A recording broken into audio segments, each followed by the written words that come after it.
Alrighty, welcome to another step in the journey. And I promised when I started this journey of getting to 100 paintings that I was going to post pictures that weren't as good as they could be, or that I considered to not be successful. I don't want to say failure, because I don't think a painting is ever a failure. Most of the time when it comes to art, we're experimenting, and so many different variables can impact on our art. Could be our mood that day, something in our environment, the lighting's bad, the heating's really cold. It just could be all sorts of things going on. So every piece that you do is going to be the sum of what was happening to you during the time you did that painting. It's all an experiment. But this particular one, I'd put it off for a long time. I'd found this source image from Pastels, and which is where I get a lot of my reference material from. Pexels, pexels.com. Excellent site for images and videos now too. And so I'd been looking for ballerinas, dancers, and I came across this image, and I was quite captivated by the girl in the forest. I thought of her in silver and grey, her leotard, and but I put it off. There were other pictures that sort of captured my imagination or emotion more. And I wasn't quite sure about this one because it was so dark. Eventually I decided to give it a go, and I'll tell you what went right in the pastel and what didn't. So this particular one, I'm working on a pastel mat. It's about A3 size, and for the most part I decided to use blue. And we're just trying to shape in, first of all, the contours of her body. She's all curves, and trying to get that sort of three-dimensional look of curves. Sometimes it just comes easily, and other times you really got to work it. So here it was on pastel mat, and I decided I hadn't really done a lot of pencil work, but I'd just come off doing a picture of a little girl in an aquarium tunnel, and decided that I'd use pastel pencils for a lot of that, and thought, why not? Let's just do another one. You need to just keep your hand in at something, and the more I've sort of learnt using the restricted use of pan pastels, which are a very limited palette, it's kind of nice to come back to the pastel pencils, where you've got such a huge variety of colour to play with to get the look you're after. So she comes out reasonably well, apart from her eyes. So when I get to her face, I just cringe a bit. And what I learnt from that is that it was a matter of perspective mainly. I was doing this, filming this top down, and so it's the picture's lying flat on my desk in front of me, and that changed the perspective of her eyes for me. And I should have just put it on an easel and done it that way, and you're looking sort of more direct into the face and got a better feel for it. But looking on an angle, that was a good learning I got from this, particularly for doing a portrait and where the face is in relationship to how far away it is from my eyes and where my hand's travelling. And then later on, when I did the background, I saw quite a lot of magenta in the on the ground and in the trees as I was looking at the reference photo. And I thought, okay, well, that's what I'm going to do. And it became much too warm. I'm pretty sure she's in moonlight. It could just be a filter on the camera, but to me it looks like she's in the moonlight. And to do it again, I'm sure I'd use blue violets rather than the red violet. But that sort of leads me to one of the things I wanted to talk about today. In the last video I mentioned an article I'd read on Lifehack by a person, Casey Imafiden, perhaps. Pretty terrible at pronouncing last names. Well, any word really. I seem pronunciation and me have our own rules. Normally I don't obey theirs. Anyway, this article was all about the difference between an amateur artist and a professional one. And I've often referred to it because ideally I'd like to become a professional artist if AI will let me. I suspect there'll still be a market for hand-created art in the future. While AI is very accessible and can create some unusual images, it has after all been trained upon human art. It's a bit rude really, isn't it? It's really there's been no recognition or recompense to the many artists that these tools have trained upon, and that just feels a bit rude. But anyway, so if I was to become a professional artist, it was sort of like 10 points I think in this article, and I thought I'd share a couple of them during this video. On his second point, he says, an amateur feels he is good enough. A professional knows he is never good enough. That's interesting, isn't it? You'd think it'd be the other way round, that the amateur would be going, I'm not good enough. But in this person's experience, he had seen the opposite. It says, while an amateur stagnates and becomes overconfident of his ability, a professional knows there is still a lot to learn and improve upon. Professionals empty themselves and want to get better at their craft, and are never too proficient to accept corrections. So I actually felt quite good after this painting, because it wasn't good enough for me. I've shown it to some friends and connections on LinkedIn, and some of them are quite polite and just say, oh, good post, David, as they do. And others, I really like the painting, and they're sincere. They really like how it turned out. But for me, I'm like, that it's actually an example of not giving up, of going, I can do better than this. Actually, I really enjoyed using those light blues for the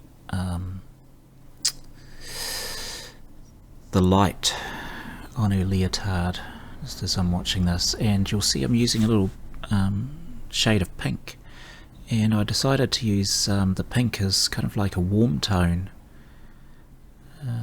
rather than I do pull out a bright white later on, but the pink it just seemed to intuitively feel right. And I think this is a teal, so her arms are going to be mostly blue as well. I'm going to bring in some magenta into her arm, and that magenta is going to slide into the rest of the picture as well. But I thought, I think we just want to stick with blues for as much of this as possible. And if I was to do the painting again, I just wouldn't do that background at all. I think later on when I do the trees, it detracts from the painting. So it's nice to go back and analyse what you've done. Self-reflection. How else can we improve? Anyone can criticise us and say, oh, you did this wrong, you did that wrong. It doesn't mean anything to us. It's not until we actually critique ourselves and go, what worked, what didn't work, and then we start buying into that. When someone else criticises us, that's just their view. Who cares? It just hurts. Someone says, oh, I don't like that, or you didn't do that. That hurts. It's never constructive. Criticism is always destructive. Never think you're doing anyone a favour by pointing out their mistakes. Better to point out the things that they did well, and then they're more likely to repeat those things that they did well. But once you start pointing out all the things that they've done wrong, all they do is despise you or shut down. It's how we are as humans. But if you can get someone to do self-reflection, where they're thinking about what did go right for them, what didn't go right, what would they like to repeat, that's powerful. Because now we're getting into self-motivation. What do we call that? Intrinsic. That's really going to make a difference. That's why I think performance reviews are such a waste of time in business. Just awful. I never had a happy performance review, even when I'd done everything that, or overachieved. And so you have the performance review, and what do you get? Well, you can get a 3% pay increase for that. It's like, how about I give you 40 lashes for putting me through it? Anyway, on to the hair. Oh yeah, a little bit of skin there. So the hair is mostly going to be blues. There's such a little bit of face, I didn't bother showing you too much of the video about that. Here's another point from that life hack article on artists, professional versus amateur. An amateur is in a hurry. A professional is always patient. Yeah, I don't know about that, because the amount lawyers will charge you for just 10 minutes work is just incredible. And some professionals, you do want them to hurry. So I think this one's up for a bit of debate. But the thought that they have with this is that an amateur wants to get the job done as quickly as possible. I think that makes me an amateur lawnmower person, because I know when I pull out the lawnmower, I just want to get it done. Sometimes this may mean they access seemingly shorter and unlawful routes to get them to their destination. But the professional knows that brilliance and excellence requires patience. Well, that is true in art, that as you go through it, you have to trust the process. And unfortunately in art, as you start off your picture, So drawing or transfer, whatever you've got. Obviously some artists just paint straight what they see on the canvas, and Pastels great for that as well. But in these portraits I prefer to have an outline. Well, the outline looks great. A lot of people look at a drawing and go, that's great. As soon as you start adding colour to it, it looks terrible. There's that little pink going in, a little bit of yellow, just a little bit of colour, because she's actually got warm blonde or honey coloured hair. And I wasn't going to go too far into that, I wanted to keep it blue. So as you go through a painting, it looks terrible to begin with. Truly ugly. Coloured pencils aren't so bad. In this case, pastel pencils. Here I come with the pan pastels. And it just looks terrible. But you've got to trust the process and go, I just got to keep working on this. I'm going to keep putting layers down. And I know that it's going to pop. I just have to trust the process. And I think that's really what this person is saying. The amateur's in a hurry, professional's patient, and it's just going to take the time it's going to take. Which is why demos, I'm kind of reluctant to do real-time demos, because I actually go pretty slow. I know I'm going at a million miles an hour at the moment. In this, I speed up all the vids, because otherwise it would be like, if I did it in real time, I would be here for hours and hours, and ain't no one got enough time to sit there and watch that. But as I go through these trees, if I was doing this on a warm day, and they were backgrounds, so we're in daylight, I'd be actually pretty happy with how these trees are shaping up. So just a dark magenta for the to suggest the trunks, and I think that might be a phthalo blue dark that I'm also mainly playing with for the shadow. So, but when you look at the reference photo, you can see it's far too light. And funnily enough, with this particular painting, I had decided not to darken the background with a gouache underpainting. I normally like to put down a very black, inky black gouache on top of the pastel matte, because the tone of your paper is going to come through. And when I've got black, I can get those really darks coming through underneath. And I should have done that for this one. I think it would have made her pop, and I would have got much more contrast in the tree, because I think that's the tension in the actual reference photo, is the strong dark of the tree she's resting against, and she's not really resting. She's got that on point pose. She's like ready to flee. It had a bit of a Stranger Things vibe to it. She could be in the upside down, ready to run away. But there she is. She's starting to take shape. I was very unhappy with her eyes at this stage, and I come back a number of times to try and fix her eye. They were rather than being on an angle, they're straight.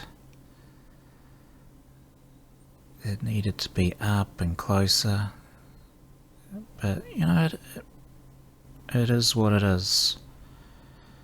And self-reflection is important. I was very happy with her clothing, her little what do we call them? Pumps, is that right? Or is it ballet flats? I'm not sure. The direction of the ground, felt the movement or the shape of that ground was good. The trees I actually was happy with. It was just that the lighting had turned out wrong. And there she is. We've come to the end. So it looks quite different, taken in the light. Far too warm. But anyway, thanks so much for watching and being with me for this video. See you next time.